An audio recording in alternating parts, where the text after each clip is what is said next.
আকাশের কথায় আমি ধপ করে বসে পড়লাম। এটা হতে পারে না। বুকটা ফেটে যাচ্ছে, ইচ্ছে করছে চিৎকার করে কাঁদি। কেন করলো আমার সাথে এমন? কী দোষ করেছি আমি? আমার নাম জান্নাতুল ফেরদৌস। সবাই আমাকে আদর করে সুমি বলে ডাকে। আমি এবার ক্লাস 10-এর ছাত্রী। আমি আমার বান্ধবীরা মিলে স্কুলে ব্রেক টাইম হলে পাশের পার্কে গিয়ে বসতাম। তার পাশে একটা রেস্টুরেন্ট ছিল, মাঝে মাঝে যেতাম ওখানে কফি খেতে।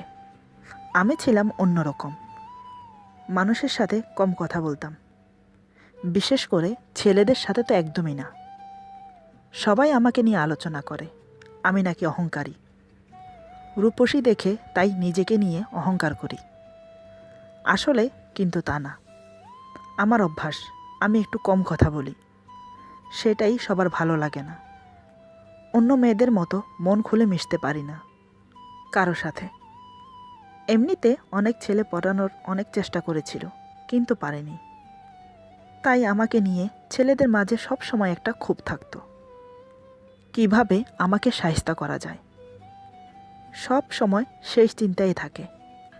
প্রেম ভালোবাসা এগুলোর প্রতি আমার উৎসাহ একদম নেই। মোট কথা বলতে আমার ভালোই লাগে না। এটা আমি কাউকেই বোঝাতে পারি না। কথায় আছে না, মানুষ ভাবে এক আর হয় অন্য কিছু। কপালের লেখন কেউ খণ্ডাতে পারে না। আমার সাথেও সেটাই ঘটল। স্কুলের পাশের রেস্টুরেন্টে যে ম্যানেজার কাজ করত তার বাড়িতে সমস্যা হলো, সে ছুটি নিয়ে চলে গেল। তার পরবর্তীতে অন্য আরেকজন ম্যানেজার রাখা হলো, একজন ইয়াং ছেলে, দেখতে সুদর্শন, হ্যান্ডসাম, গায়ের রং ফর্সা, এক কথায় দেখতে অপূর্ব লাগে। সব সময় একটা হাসি লেগেই থাকে ওর মুখে। চেহারাটা খুব মায়াবী। যে কোনো মেয়ে প্রথম দেখাতেই ওর প্রেমে পড়ে যাবে। আমাদের তো যাতায়াত লেগেই থাকতো মাঝে মাঝে কফি শপে। ওই ছেলেটা আসার পর প্রথম যেদিন আমি যাই, সেদিন ছেলেটা আমার দিকে অপলক দৃষ্টিতে তাকিয়েছিল। আমি যে তাকাইনি সেটা বলবো না, কারণ আমিও ওকে প্রথম দেখাতেই ক্রাশ খেয়েছিলাম। তারপরও নিজেকে সামলে নিলাম। আমরা চলে আসার পর ওয়েটারদের সাথে কথা বলে আমার ব্যাপারে জানতে চাইল। ছেলেগুলো আমার ব্যাপারে যা যা জানতো সব বলল। সাথে এটাও বলল মেয়েটা খুব অহংকারী, কাউকে পাত্তা দেয় না। দ্বিতীয়বার যখন গেলাম, ছেলেটি আমাকে একটা গোলাপ দিয়ে বলল, এটা আপনার জন্য, যদি কিছু মনে না করেন। গোলাপটা ছিল ইয়েলো কালার, তার মানে সে আমার দিকে বন্ধুত্বের হাত বাড়াচ্ছে। আমি গোলাপটা হাতে নিলাম। তারপর ছেলেটা বলল, থ্যাংক ইউ সো মাচ। আমার নাম আকাশ চৌধুরী। তোমার নাম কি? সরি, আপনাকে তুমি বলে ফেললাম। আমি বললাম, ইটস ওকে, আমার নাম জান্নাতুল ফেরদৌস, কিন্তু সবাই আমাকে সুমি বলে ডাকে। গোলাপ ফুলটার জন্য থ্যাংক ইউ। এই বলে আমরা উঠে চলে এলাম। তারপর থেকে আমাদের কথা হতো। একদিন আরেকটা গোলাপ দিল, সেটা আবার লাল গোলাপ। গোলাপটা আমার হাতে দিয়ে বলল, প্লিজ এটা গ্রহণ করো, তাহলে আমি খুশি হব। আর এই গিফটটা তোমার জন্য। আমি গিফট বক্স হাতে নিয়ে বললাম, এটার মাঝে কি আছে? আকাশ বলল, এটা খুললেই দেখতে পাবে কি আছে, তবে এখানে না, বাসায় গিয়ে খুলবে। সেদিনের মতো আমরা চলে এলাম। বাসায় এসে গিফট খুলে দেখি ভেতরে একটা তাজমহল, আর সাথে একটা ছোট্ট চিরকুট। তাতে লেখা আছে, আই লাভ ইউ, আমি তোমাকে ভালোবাসি। আমি তো অবাক, কি করব ভেবে পাচ্ছি না। হ্যাঁ বলে দেব? মনে মনে যে আমি ওকে পছন্দ করি, কফি শপে বারবার ওকেই দেখতে যাই। তার মানে আমি ওকে ভালোবাসতে শুরু করেছি, যেটা আমি কখনো করব না ভেবেছি। তারপর আমি একটা চিরকুট লিখে তার পরের দিন আকাশকে দিলাম। আকাশ তৎক্ষণাৎ চিরকুটটা পড়ল, পরে দেখলো আমি ওর ভালোবাসায় সায় দিয়েছি। খুব খুশি হয়ে গেল। এরপর থেকে আমাদের দেখা সাক্ষাৎ আরও বেড়ে গেল। স্কুল টাইমে দেখা হওয়ার পরেও রাতে আমরা আবার দেখা করতাম। আমার বাড়ির পিছনে আসতো। এমনিতে আমার হাত দুটো ধরে নানান রকমের রোমান্টিক ভালোবাসার কথা বলতো, আর আমি মনে মুগ্ধ হয়ে শুনতাম। একদিন ও আমার কাছে আবদার করে বসলো, সুমি, আমার না তোমাকে খুব ইচ্ছে করে জড়িয়ে ধরতে, প্লিজ একবার দাও না জড়িয়ে ধরতে। না করো না, আমার এই হৃদয় তোমাকে জড়িয়ে ধরার জন্য ব্যাকুল হয়ে আছে। না করো না প্লিজ। সত্যি কথা বলতে আমি আর না করতে পারলাম না, সম্মতি দিয়ে দিলাম। অমনি আকাশ আমাকে শক্ত করে জড়িয়ে ধরল, এমনভাবে জড়িয়ে ধরল মনে হচ্ছে যুগ যুগ ধরে আমাকে দেখেনি। আমিও আর থাকতে পারলাম না, ওকে জড়িয়ে ধরলাম। একে অপরকে জড়িয়ে থেকে ভালোবাসার কথা বলতে লাগলাম। এভাবে প্রায় আধা ঘন্টা একে অপরকে জড়িয়েছিলাম। বুঝতে পারিনি কখন সময় চলে গেল। আমি আলিঙ্গন মুক্ত হয়ে বললাম, অনেক হয়েছে, আমি এখন বাসায় যাই, কাল আবার দেখা হবে। এই বলে বাসায় চলে এলাম। দ্বিতীয় দিন আসা মাত্রই আকাশ আবার আমাকে জড়িয়ে ধরল। এইবার কিন্তু আমার সম্মতি নিল না। আমিও ওকে জড়িয়ে ধরেছি। আজ আকাশ আমাকে কিস করলো কপালে। আজও আমি ওকে বাধা দিতে পারিনি। সত্যি আমি ওকে বিশ্বাস করি, মন থেকে ভালোবাসি। এভাবে আমরা মেলামেশা করতে থাকি। প্রতিদিন এক এক করে আকাশের চাহিদা বাড়তে থাকে। আজ আকাশ আমার কাছে এমন একটা আবদার করলো, আমি করতে রাজি হইনি। আকাশ বলল, আমি তোমাকে আরও কাছে পেতে চাই, প্লিজ না করো না, চলো আমরা দেহের মিলন করি। তোমার কাছে আসলে আমি নিজেকে কন্ট্রোল করতে পারি না। তারপরও এতদিন অনেক কষ্ট করে থেকেছি, কিন্তু এখন আর পারছি না, প্লিজ না করো না। আমি বললাম, যখন যা বলেছ কোনোটাতেই আমি বাধা দেইনি, কিন্তু এখন যেটা বলছো প্লিজ সেটা করতে আমাকে বাধ্য করো না। আমি পারবো না। বিয়ের পর তো আমি তোমারই হব, ধৈর্য ধরো। বিয়ের পরে তোমার যেমন মন চায় তেমন করে আদর করো, আমি তোমাকে না করব না। আকাশ বলল, কিন্তু এখন করলে সমস্যাটা কি? এখন আমরা করি, পরে না হয় বিয়ে করে নেব। আমি তো পারছি না থাকতে। আমার যে কষ্ট হচ্ছে তুমি সেটা চোখে দেখছো না, কেন বুঝতে পারছো না? আমি বললাম, এটা ঠিক না, বিয়ের আগে এসব করা একদম ঠিক না। তাই বলছি বিয়ে পর্যন্ত ওয়েট করো। আমি পারবো না এখন কিছুই করতে। দেখো আকাশ, আমি তোমাকে মন থেকে ভালোবাসি, তাই আমি আশা করব তুমি নিজেকে কন্ট্রোল করে রাখতে পারবে। কি পারবে না? আকাশ আমাকে শক্ত করে জড়িয়ে ধরে বলল, পারছি না, আমি সত্যি পারছি না। যার গার্লফ্রেন্ড এত সুন্দর সে কি করে কন্ট্রোল করে থাকবে বলো? সত্যি বলতে তোমার মাঝে জাদু আছে, তা না হলে আমি আজ পর্যন্ত কোনো মেয়েকে ভালোবাসিনি, শুধু তোমাকে ছাড়া। তোমার কাছে এলে আমার নিজেকে ধরে রাখাটা অনেক কষ্টের হয়ে যায়। জানি না তুমি নিজেকে কিভাবে বেঁধে রাখো। আমি তো পাগল হয়ে যাই। রাতে তো স্বপ্নেও তুমি আসো আমার, এসে আমাকে অনেক আদর করো। তাহলে বাস্তবে কেন পাচ্ছি না? স্বপ্নের মতো যদি বাস্তবটা হতো তাহলে কত যে ভালো হতো। তুমি বুঝবে না সেটা। আমার তোমাকে চাই, প্লিজ সুমি, না করো না আমাকে। শুধু একবার নিজের করে পেতে দাও।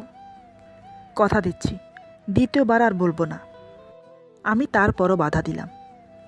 এটা হয় না, আমরা একে অপরকে ভালোবাসি। এই যে একে অপরকে জড়িয়ে ধরে ভালোবাসার কথা বলছি, এটাও এক প্রকার গুনাহ। ভালোবাসা পবিত্র, তাই ভালোবাসাকে সবসময় পবিত্র রাখা উচিত। আমরা কি করি, আবেগের বশীভূত হয়ে ভুল করে বসি। এখন তুমি যেটা করতে চাইছো সেটা তোমার আবেগ, তাই আবেগের বশীভূত হয়ে ভুল কোনো সিদ্ধান্ত নিও না।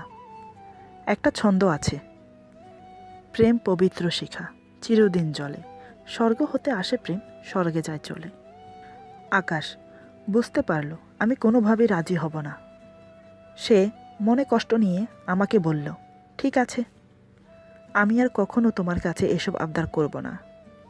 তারপর আমাদের মাঝে এভাবে দেখা সাক্ষাৎ হতে থাকে, কিন্তু আগের মতো না। যে আকাশ আসা মাত্রই মুখে একগাল হাসি নিয়ে আমাকে জড়িয়ে ধরত, সে আকাশ এখন দূরত্ব রেখে চলাফেরা করে। যে জায়গায় প্রতিদিন আমার সাথে দেখা করতে আসতো, সে জায়গায় এখন একদিন পর পর আসে। অদ্ভুত অদ্ভুত আচরণ করে। কিছু জিজ্ঞেস করলে এড়িয়ে যায়। একদিন আমি জিজ্ঞেস করলাম, কি ব্যাপার, কি হয়েছে, তুমি এমন করছো কেন? আগের মতো আমার সাথে কথা বলো না, আগের মতো তুমি নেই, অনেক চেঞ্জ হয়ে গেছো। কি হয়েছে খুলে বলো তো, আমি কি কোনো অন্যায় করেছি? আকাশ বলল, কই, কিছু হয়নি তো, সব কিছুই তো ঠিক আছে। তোমার কাছে শুধু শুধু এমন লাগছে। আমিও আগের মতন আছি, তুমিও আগের মতন আছো।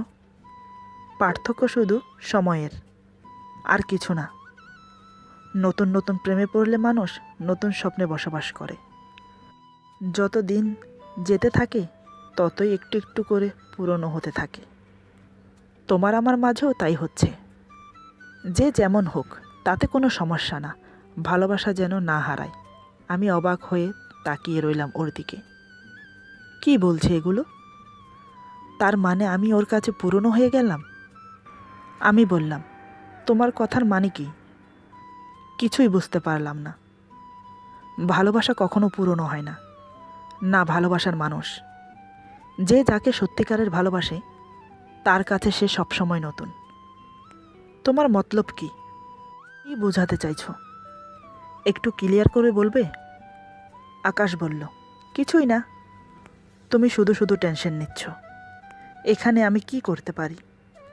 আমি এবার কান্নায় ভেঙে পড়লাম। ওকে জড়িয়ে ধরে বললাম, দেখো, আমার যদি কোনো অন্যায় হয়ে থাকে প্লিজ আমাকে মাফ করে দাও, কিন্তু তুমি আমাকে এভাবে কষ্ট দিও না।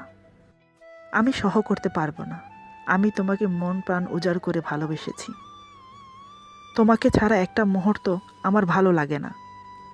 তার ভেতরে তুমি যদি আমাকে ইগনোর করো তাহলে আমি কি করব, কোথায় যাব? বিশ্বাস করো, তোমাকে ছাড়া আমি বাঁচব না। অন্ধকারে আকাশের মুখটা দেখা যাচ্ছে না। মনে হলো যেন এক চিলকে হাসি খেলে গেল ওর মুখে। মনে মনে ভাবছে, এটাই তো চাই। আকাশ আমাকে বলল, দেখো জান, ভালোবাসা সত্যিই পুরনো হয় না, না হারিয়ে যায়। ভালোবাসা চির অমর। আমিও তোমাকে সত্যি ভালোবাসি। তোমার থেকে দূরে থাকার চেষ্টা করি, এই জন্য তোমার কাছে এলে নিজেকে ঠিক রাখতে পারি না। বারবার তোমাকে কাছে পেতে মন চায়, তোমার নিঃশ্বাসের সাথে মিশে যেতে মন চায়, তোমার দেহের প্রতিটা অঙ্গের সাথে মিশে যেতে চাই। আর কত ধরে রাখবো আমি, বলো নিজেকে? আমি আর পারছি না। তুমি আমাকে বাধা দিয়ে কেন রেখেছো? আমি বললাম, তুমি আমাকে ভালোবাসো নাকি আমার দেহকে? আমার মুখে হঠাৎ এই প্রশ্ন শুনে আকাশ কিঞ্চিত অসন্তুষ্ট হলো। কিছুক্ষণ অপেক্ষা করে বলল, আমি তোমাকে ভালোবাসি, তোমার দেহকে না। আমি বললাম, তাহলে বারবার কেন একই কথা বলো? আমার বান্ধবীরা বলে, যে ছেলে তোকে ভালোবাসবে সে কখনো তোর দেহের দিকে নজর দেবে না, আর যে ছেলে তোকে ভালোবাসবে না সে বারবার তোকে ভোগ করতে চাইবে। তুমি যদি আমাকে ভালোবাসো তাহলে বারবার কেন আমার সাথে সঙ্গম করতে চাইছো? আকাশ বলল, দেখো, রাগ করছো কেন? দেহের মিলন করলে এই না যে আমি তোমাকে ভালোবাসি না। গার্লফ্রেন্ড বয়ফ্রেন্ড একে অপরের সঙ্গে সংযুক্ত হলেই তারা সঙ্গম করতেই পারে। তাতে সমস্যা কি? এটা তোমার ভুল ধারণা। ঠিক আছে, তোমার যখন আমাকে বিশ্বাস হয় না, আজকের পর থেকে আমি কখনোই তোমাকে দৈহিক মিলনের কথা আর বলবো না। এবার খুশি তো? আমি আকাশকে শক্ত করে জড়িয়ে ধরলাম, আকাশ আমাকে। তারপর আকাশ বিদায় নিয়ে চলে গেল। এভাবে আমাদের ভালোবাসা বৃদ্ধি পেতে থাকে। দিন দিন আমি আকাশের প্রতি আরও দুর্বল হয়ে পড়ছি। আকাশ ঠিক আগের মতোই আমাকে ভালোবাসছে, এখন আর দৈহিক মিলনের জন্য প্যারা দেয় না। এটা যে ওর চাল ছিল আমি বুঝতে পারিনি। একদিন রাতে আমার সাথে দেখা করতে এসেছিল। এমনিতে প্রতিদিন রাতেই আসে, কিন্তু এ রাতটা আমার জীবনে কাল রাত হয়ে এসেছিল। সেই দিন আকাশ আমাকে কিছুই না বলে আমার সাথে সঙ্গম করার জন্য তৈরি হয়ে এসেছিল। আমি কিন্তু বুঝতে পারিনি। যখন ও আমার গায়ে এখানে সেখানে টাচ করতে লাগলো, আমার কাছে কেমন যেন অদ্ভুত লাগছিল। আমি বললাম, এগুলো কি করছো? এমন করছো কেন? আকাশ বলল, কেন, তোমার ভালো লাগছে না? আমি বললাম, প্লিজ এমন করো না, আমার এসব ভালো লাগে না, চুপচাপ হয়ে বসো। কিন্তু না, সোনার পাত্র আকাশ নয়। ওর মন যা বলছে ও তাই করছে। বুঝতে পারলাম আকাশের মতলব ঠিক না। তাই আমি চট করে উঠে দাঁড়ালাম। বললাম, আমি যাই, রাত অনেক হয়েছে, কাল দেখা হবে।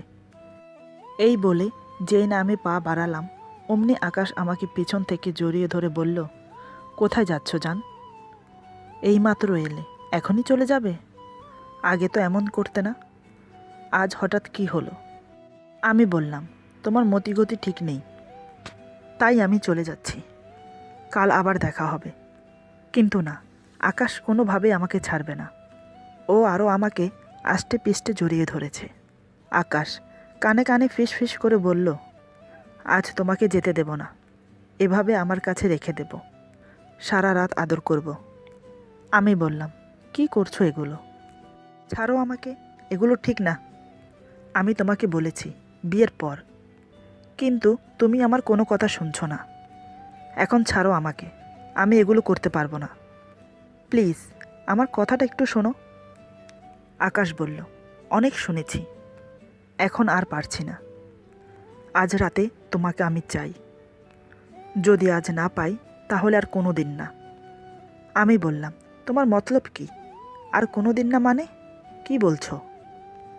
আকাশ বলল, সিম্পল, আজ হয়তো তুমি আমাকে আমার মতো করে তোমাকে ভালোবাসতে দেবে, তা না হলে আমি আর কোনো দিন আসবো না। আমি মনে মনে ভাবলাম, হয়তো আবেগের বশে কাছে পাওয়ার জন্য কথাগুলো বলছে। কাল যখন ঘোর কেটে যাবে তখন আর এমনটা করবে না। তাই আমি ওকে বললাম, দেখো, কোনোভাবেই এসব করা সম্ভব না, আমি পারবো না, আর কতবার বলবো। এখন তুমি আসতে পারো, কাল আবার দেখা হবে। কথাগুলো আমি একটু কড়া সুরেই বললাম। তাতে করে আকাশ খুব ক্ষিন্ন হলো। এবার আকাশ চটে গিয়ে বলল, কিসের এত দিমাগ তোমার? সামান্য একটা ব্যাপার নিয়ে এত প্যারা কেন দিচ্ছ? তোমাকে ভালোবাসি বলেই বারবার তোমার কাছেই ছুটে আসি, মনের চাহিদা মেটাবো বলে। টাকা ফেললে মেয়ের অভাব নেই, জোর করতে হবে না, সোজা বিছানে এসে পড়বে। আর তুমি, এত করে বলছি, তুমি বুঝতেই চাইছো না। তোমার ভালো লাগবে তোমাকে ছেড়ে অন্য মেয়েদের নিয়ে ফুর্তি করলে? তাহলে তোমাকে ভালোবেসে আর লাভ কি, যদি নিজের করে ভোগ করতে না পারি? আরে, একটা শরীরেই তো, একটু ইউজ করলে কি এমন ক্ষতি হবে?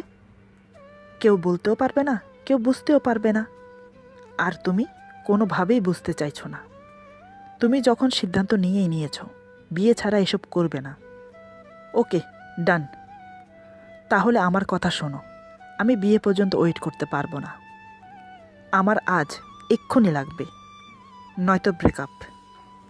আমি এতক্ষণ ধরে আকাশের কথাগুলো শুনে যাচ্ছিলাম। এগুলো কি বলছে ও? আমার ভালোবাসার কোনো দাম নেই? আমার দেহটার জন্য আমার সাথে এগুলো করলো? নিজের কানকে বিশ্বাস করাতে পারছি না। আমি ওর কলার চেপে ধরে কাঁদতে কাঁদতে বললাম, বলো, এতক্ষণ ধরে যা বলেছ সব মিথ্যে? এগুলো তোমার মনের কথা না? আকাশ আমার হাতটা এক ঝটকায় ছাড়িয়ে নিয়ে বলল, কোনোটাই মিথ্যে না, সব সত্যি। আমি তোমাকে নিজের করে পেতে চাই, এখন, এই মুহূর্তে, নয়তো আজকের পর থেকে তোমার আমার ব্রেকআপ। তোমার রাস্তায় তুমি থাকবে, আমার রাস্তায় আমি। সেদিন আমি আকাশকে অনেক বোঝালাম, কিন্তু কোনো লাভ হলো না।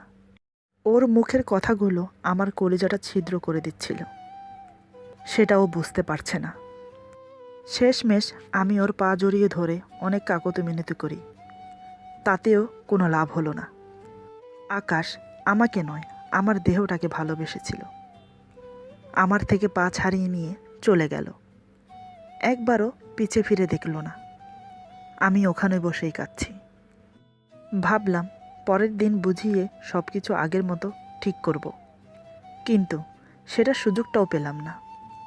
পরের দিন রেস্টুরেন্টে গিয়ে দেখি আগের ম্যানেজার এসেছে। আকাশ নেই, সে চলে গেছে। ওইটার একজনকে জিজ্ঞেস করলাম, আকাশ কোথায়? সে বলল, আকাশ তো চলে গেছে, ও তো কলেজে পড়ে।